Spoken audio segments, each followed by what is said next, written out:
VVK วีล็อกเกอร์บายดีเนาะสบายดีทุกคนเนาะตอนนี้เขาอยู่บ้านไอโซเนาะเขามาบ้านไอโซเขามาสลอง Happy Birthday to me ตอนนี้เรากำลังเกี่ยมอาหารให้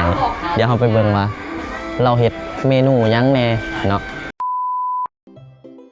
เมนูของเรามื้อนี้แม่นขัวมีเนาะผัดหมี่ใส่ ผัดมีวันเกิดไอบิ๊กเจ้าคือเห็ดแบบสีนซอยจูแบบเมนูรู้ๆให้ เดี๋ยวกูถือเด้ โอ้บ่ถึกเลขโอ้บ่ถึกเลข เงินก็หายไปเลยเด้ เพิ่นหายแล้วใช่บ่ทันเห็นครับ เฮ้ยเสนาบดีมันแข็งกินบ่ได้ ใช่คือบ่เห็นครับ หายไปเลยเด้แปดหลามไปตรงนั้น โอ้เห็นเหรอโอ้หายลวงหน้า บัวกูวันนี้คือกันปฏิบัติเด้ไม่หายดวงหน้า บัดนี้อีก7มื้อนี่มันเกิดไอโซเนาะอีก4มื้อวันที่7เนาะสิจัดจะบ่วันเกิดจ้ะ เอามาเลยเว้ยแปดหลามก็โอนเมื่อคืนน่ะเนาะ ฮะเราโอนขึ้นนี่บ่นี่โอ้มิตรเฮาสิได้มาขัวมีขึ้นให้เราเนาะ โอ้โหมีนี่ก็เบิดหลายเตี๋ยวเด้อด่านปลาย2ล้านมาได้รวมกันนี่ โอ้เห็นบ่ กุ้งนี่ก็500,000 โอ้ มีไว้อีกเส้นปลาล่ามาก หักหนองเนาะเราหักหนองเนาะเป็นเมนูขวามีสูตร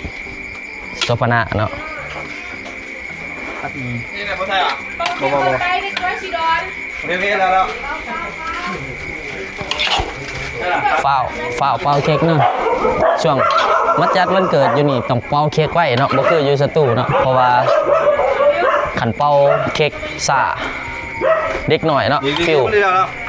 ฟิลสินอนปะเนาะต้องได้เป่าเค้กไว้หน่อยนึงอ่ะโอ้ ไอ้บัวละผ้า ใส่ เก็บอยู่ข้างเรือนนี่หอมแห้ง ปลูกเอง ปลูกเองจะหอมจะ ขัวอีกบ่นี่ ครุ่นนิดนึงก็ได้หรอให้มัน อันสวามีเข้าตังเฮ็ดแนวนี้หรือเจ้าเฮ็ดสูตรตังเฮ็ดตังเฮ็ดวะ มันก็สิประมาณนี้แหละตรงนี้เอาบ่ได้ใต้โต๊ะ ต้องครัวบ่นี่ครัว ได้ละ โอเคเนาะเค้กเนาะ มันอยู่เรือนมือนึงบ่แค่เม็ดอยู่แหละ อันนั้นเฮาถามแน่ผู้ใดซื้อเค้กให้เฮาเนาะ ฟิวเลือก ฟิลเลือก เรียกไปถามฟิว โอ้ฟิลโอ้ฟิลซื้อให้โอ้น่าฮักเนาะบัดนี้ผู้ใดเป็นคนเขาลงไปซื้อ ลงไปแล้วกัน ฮะ ลงไปแล้วกันหมด แล้วผู้ใดบอกเขียนซื้อบัดนี้ แบงค์บอก ฮะ แบงค์บอก กูสิตัดอ้ายตัดน้องนะมึงแล้วบัดนี้ แฮว VKK เนาะ เขียนซื้อเพียน เขียนซื้อผิดได้นี่แฮว VKK VVK บ่แม่น VKK โอ้ตั้งใจวะ ตั้งใจเขียนพีท โอ้ตั้งใจวะโอ้แบงค์โอ้ประเด็ดกูแล้ว แป้งมันเป็นคนไปซื้อมา แม่นวะมันเด็ดพิษแต่ได้นี่แหละว่าตั้งใจเนี่ย แป้ง ตั้งใจให้พีท ตั้งใจไอ้พิษจะมีคอนเทนต์เนาะ แถววีเค โอ้ขอบใจเด้อขอบใจเด้อ ต้องแถววีเค ตอนแรกมาซีล่างแค้น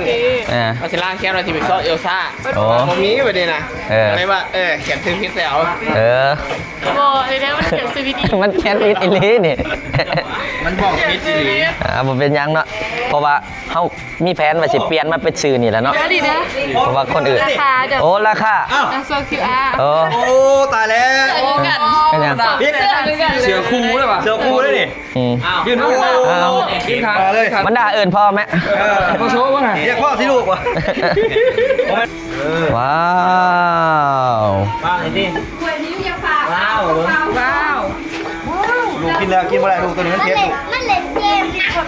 มันเค็ดได้นี่กินมาได้ อย่าได้หาว้าวเลย ใส่พริกร้ายตัว โอ้เป็นตาแสบเนาะ เด็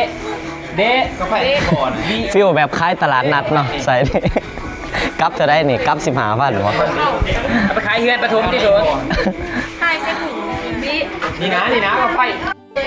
มาปะ เขียวเนาะขัวมี ผมมีแบบไฮโซ อ้าว โอ้เสีย โอ้ ดาย โอ้ย เดี๋ยวบริกินใครแนวนุกมันนะครับเก่า เมื่อกี้นี่ไอ้โนกินให้แล้วเมื่อกี้นี่ พัดทานเนาะ ซุ่มจริง มีแต่แซ่บเลยป๊าดเนาะ แซ่บคนเป็นแซ่บเลยแซ่บเลย เพราะว่าปกติให้เอามากินมีเด้ไอโซก็เลยว่าโอเค โอ้ เกิดอะไรเพิ่มขอมีให้ เราบ่ถึงเลข อยู่มาทำงานอยู่ เราบ่ถึงเลข แค่ละกินแค่บ่ถึง มันผ่อนเพิ่ม ฮอดบ่ ว่ายืมน้ำคุกมาเฮ็ดให้น้องแซ่บดีอยู่ เป็นจังได๋กว่ามี จ้างเนาะแซ่บมาก บ่แซ่บปานใดหัวบอกค่อย กินไปถึง ๆกินไปซื่อๆเป็นจังได๋ กูขี่บอแซ่บเลย อ๋อ แซ่บได้สูง อะไรจะออกจากเฮือนเลย จะนอนเฮือนเราได้ แม่แซ่บที่สุดแหละแซ่บที่สุดในโลกเลย เป็นอย่างเราก็อยากอินเตอร์เทนในเฮลดี มาซิมหัวมี โคตรแซ่บเลย อันนี้ของ มา มุมใกล้อยู่วันนี้ หึ เอามุมม้าแนมมันเนี่ยที่ม้าแนมเบิ่ง เราได้กินแซลมอนแล้ว ก็ถึงเลขกินทำนี่ละ มาซิมหัวมีเนาะบัดนี้ ใจสวยแม่ ก็ได้แล้วกินหัวมีคิดหอนไว้เด็กเลยนั่นคือหัวมีอยู่ตลาดนัดเด้ โอ้น้ำล้างกุ้งหายไปละก็จะมีหามเงิน เดี๋ยวนั่งอยู่ กุ้งเดี๋ยวก็เอาที่ไหนตั้งก้อยกับกุ้งมันเนาะ มีกุ้งนะ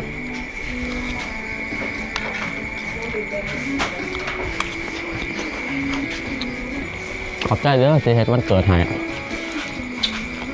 ว่าทายลูกแล้วต้องมาทายข้ามทายเป็นแบบทาย อ๋อ ซอฟต์แวร์กู้ไม่ต้อง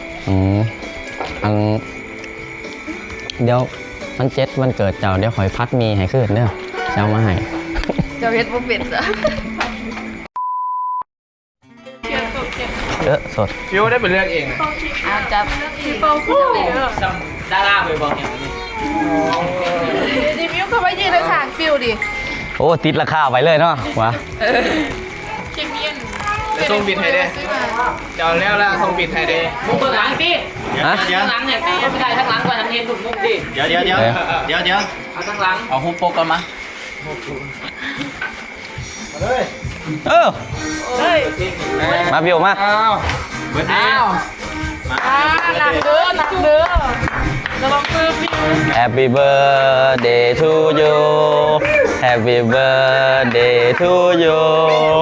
Happy birthday มันบ่ถือกว้างนี่แต่โบกว้างป้าก่อน Day to you Happy birthday